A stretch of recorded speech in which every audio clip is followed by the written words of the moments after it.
Hey everybody, Justin here. Apologies for not making a video last week. If you're following my stuff, life gets in the way, a little busy. Anyway, back on track. This week we're going to talk about meditation and more specifically the ones I've done in my experience with them. I've been meditating for about 5 to 6 years now, and it's very, very similar to hypnosis, so I can definitely speak on this topic for you. The first one I tried, actually, the one I still do, and the one that I got the deepest with was Vipassana or breath meditation. It's the one of the Buddhists where you just sit, close your eyes, and you naturally breathe. Just let your breath flow. But you don't try to think, if that makes sense. You focus on the breath. You focus on the air going through the nostrils, or you focus on the rise and fall of the belly. And you don't have to think about it, you just notice it. And what you'll notice is that when you do this, your mind will try to distract you. Your ego will say this, do that. It might give an auditory hallucination, visual hallucination, everything it can to distract you. Um, because, from my understanding, it's getting quieter or it's being dampened in this moment. And if you do it long enough, then you will experience something that I did. I experienced my thoughts because I detached from everything. I was just meditating, and anything that came up, any noise, any itch, any weird sensation, anything that happened, I just ignored or I noticed it and went back to my breath. And that's the key thing with this meditation. People think they fail when they lose focus and come back to the breath. No, especially in the beginning, you're supposed to do that. It's like a it's like a muscle flex for the mind. Pulling back, pulling back, pulling back to the breath, coming back to your breath gets you in the practice of coming back to the moment, if that makes sense. So you attain a very peaceful mind, a very peaceful state. And two things I noticed happen with this. Once, because I got relaxed and deep enough and stayed conscious, I saw my thoughts as a movie reel in front of me. It was all black in a movie reel. And when a slot or picture frame came into the center, it would expand and show me the picture frame. And if I could ignore it, it would go to the next one and then the next one. And it kept going for a while until it gave up and I just went into another space. That's my experience with Vipassana. And if you do that long enough, what I experience is what I call the spacesuit existence. If that's what you want to call it, the way of going about it, about your day. Imagine you're in a NASA spacesuit and you're walking around and you're just observing stuff, looking around. But in the background, you hear NASA talking to you, constantly giving, what's going on, what are you doing, blah, blah, blah. And you can choose to listen to that transmission or not. Does that make sense? That becomes your thoughts, or that became my thoughts at that moment. Because I could walk around and let's say somebody cut me off in traffic, I would see or notice the automatic thoughts in my head and choose if I want to follow down that path or choose another path. Just staying conscious and aware. That's one of the benefits of that one. That's why I love it so much. Because it keeps you from going down subconscious programming as easily. It gives you a choice. You don't just react. Because you in the meditation itself, you have a practice of not reacting to anything. So that follows you into daily life, which really helps.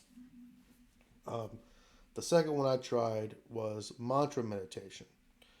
And mantra is just a word, phrase, maybe a few words, maybe a few sentences that is repeated over and over again in the mind to, well, for one, to go into meditation because you're focusing in your, om, whatever mantra you're doing. I do English mantras because it makes sense to me more.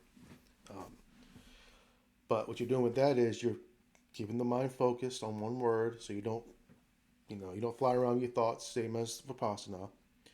But with the mantra meditation, you could be implanting a new program because just like hypnosis, You try to implant something in the subconscious and it's going to reject it if it is against its already programmed mind. Like if you like chocolate and you say, I don't like chocolate, it's going to say you're stupid and go eat chocolate.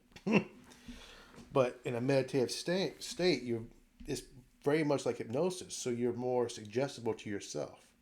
So going into the trance state and repeating what you want, you're hammering it into the subconscious until the subconscious says okay and accepts it, and then the program is changed. That takes time. That's like rough hypnosis. It's you're gonna accept this. You're gonna do it. You're gonna do it until it does. That's my experience with that. And I do it for a few things. It helps me reprogram my mind when I need to, or go into a strict meditative state when I need to. It's not what I do often, if I'm being honest. Um, with the mantra meditation, I'll usually listen to a recording that either I made or somebody made it, and I'll do like a Vipassana meditation, just focus on the breath while the recording is playing in the background. That works for me better. The next one is Zen meditation. This one's interesting because it really is about nothingness and trying to tamper down thoughts. In Zen meditation, you can either sit there and imagine what nothingness would be like, or come back to nothing when a thought comes up. And they usually sit down with their eyes open. It's very experimental. You don't exclude anything, but you still try to have nothing, if that makes sense. And if it doesn't, then that makes sense because nothing in Zen makes sense.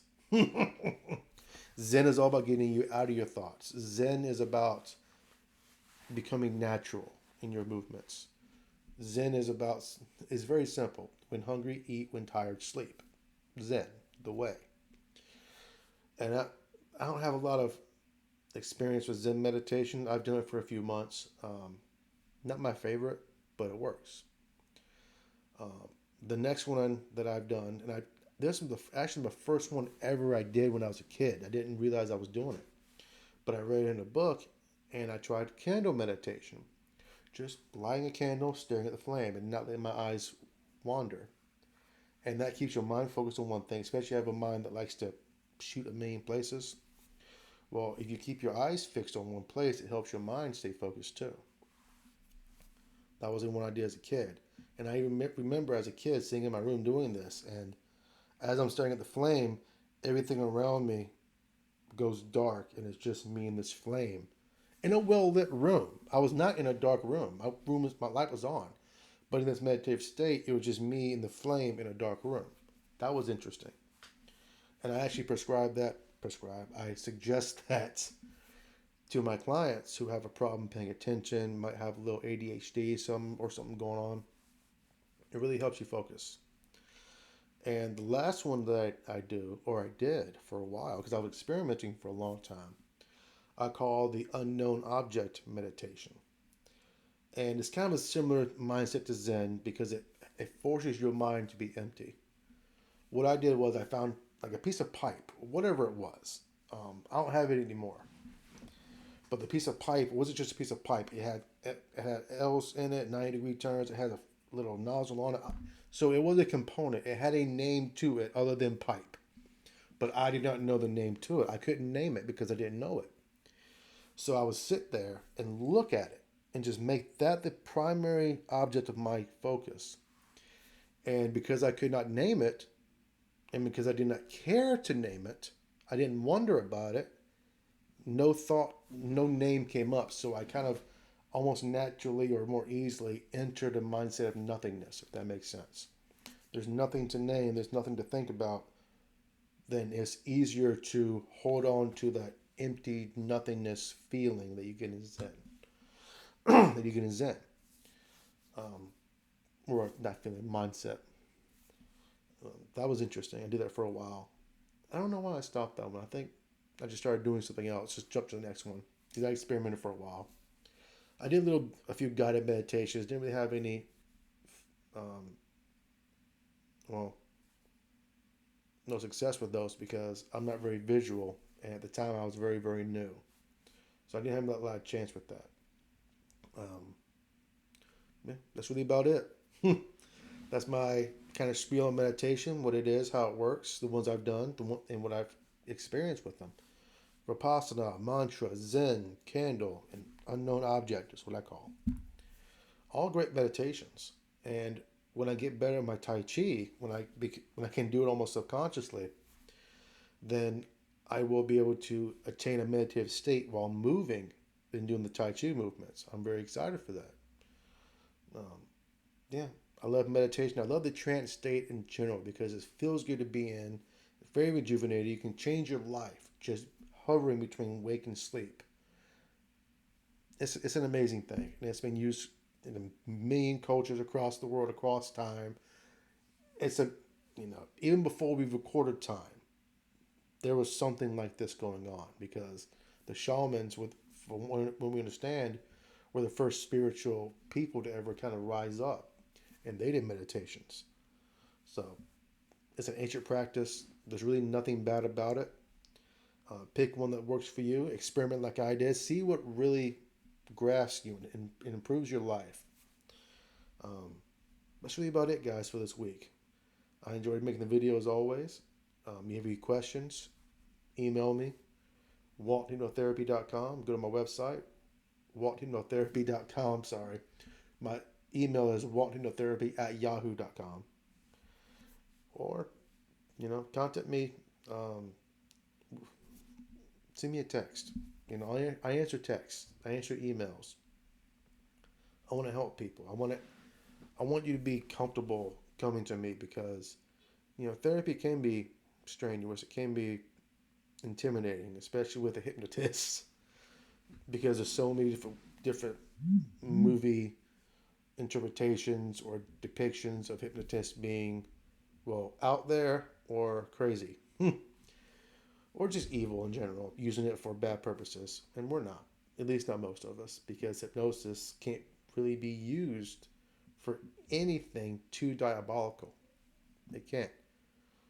Okay, okay, because no matter how deep a trance you're in, you're still protected from me, by your subconscious. You're never out of control completely.